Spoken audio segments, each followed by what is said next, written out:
இது நாள் வரைக்கும் நம்ம சின்ன வயசுலேருந்து இது நாள் வரைக்கும் நம்ம வந்து பார்த்தது, கேட்டது, முகர்ந்தது, உணர்ந்தது அனைத்தும் வந்து நம்மளோட மனதில் வந்து பதிய செய்யும். நம்ம அனுபவித்த அனைத்து விஷயங்களும் பதிய செய்து, அந்த பதிந்த விஷயங்களே நம்மளுக்கு வந்து வாழ்க்கைக்கு வழிகாட்டி அமையும். ஒன்று இப்போ அனுபவிக்கணும்னா அது ஏற்கனவே அனுபவிச்சோம்னா அது நம்மளுக்கு பாடம் சொல்லிக் கொடுக்கும். ஏற்கனவே நம்ம இது அனுபவிச்சிருக்கோம், அது மூலமாக இதுதான் விளைவு ஏற்பட்டிருக்கு, அதனால் இதிலேருந்து நீ வந்து கொஞ்சம் கவனமாக இது அப்படின்னு வந்து அப்பப்போ நமக்கு மெசேஜ் கொடுக்கும். ஏன்னா ஏற்கனவே அனுபவித்த பதிவு இருக்கிறதுனால இந்த பதிவுகள்லாம் அதிகமாக நம்ம குவியும். அதுவும் இல்லாமல் நல்ல பதிவு வந்து நம்ம வாழ்க்கைக்கு வந்து நலத்தை தான் கொண்டு வரும். அது தீய பதிவாக இருக்குது. கண்ட நேரங்களில் கண்ட உணவுகளை சாப்பிட்றது, உணர்ச்சிக்காண்டி நைட்லலாம் முழிச்சுக்கிட்டு வீடியோ பார்க்குறது, இது மட்டும் தேவையில்லாததெல்லாம் நம்ம செய்ய அது வந்து உடலுக்கு வந்து தீங்கை தான் விளைவிக்கும். என்னென்னா நம்ம எது செஞ்சாலும் நம்ம உள்ளத்தில் வந்து பதிய செய்யுது. அந்த பதிவு நல்ல பதிவாக இருந்துச்சுன்னா நம்மளுக்கு வந்து கவனத்தை வந்து கொண்டு வந்து தருகிறது.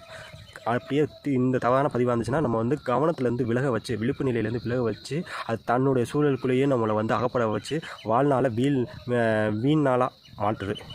உதாரணத்துக்கு வந்து நம்ம ஒரு செயலை செய்வோம்னா வந்து அந்த செயலில் வந்து கவனத்தை வச்சு செஞ்சால் மேலும் நம்ம உயரும். ஆனால் அந்த செயல் செய்யும்போது நம்ம கவனம் இங்கே இருக்காமல் வேறு எங்கேயாச்சும் அங்கே இருந்தால் நம்ம இப்படி பண்ணுவோமே, இதை பார்ப்போமே, இதை செய்வோமே, தற்பெருமைக்காண்டி சில எண்ணங்கள்லாம் வரும். கற்பனையாக நிறைய எண்ணங்கள் அப்படியே உருவாக்கிட்டே இருக்கும். ஆனால் இதெல்லாம் வந்து மாயின் செயல்பாடு. நம்ம அதிலேயே சிக்கிடக்கூடாது.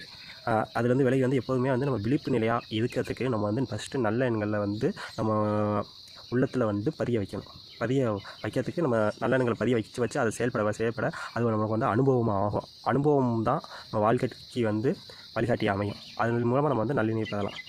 இதில் வந்து நம்ம வந்து சொல்கிறது என்னென்னா, மனசில் நல்ல எண்ணங்களை எண்ணணும், நல்லதே நம்ம நினைக்கணும், நல்லதே செய்யணும். அதுக்கு முதல்ல வந்து நல்லதை வந்து புலன்கள் மூலமாக உள்வாங்கணும். நல்ல நல்ல வீடியோ பார்க்கலாம், நல்ல நல்ல செயல்கள் பண்ணலாம். மனசு அமைதியாக வைக்கிறதுக்கு என்னென்ன செயல்பாடு இருக்கோ அதெல்லாம் செஞ்சு ஃபஸ்ட்டு கவனமாக இருக்கிறதுக்காண்டி நம்ம சில செயல்பாடுகள்லாம் செஞ்சு உடலையும் மனதையும் ஆரோக்கியமாக வச்சுக்கணும். அதுவே சால சிறந்தது.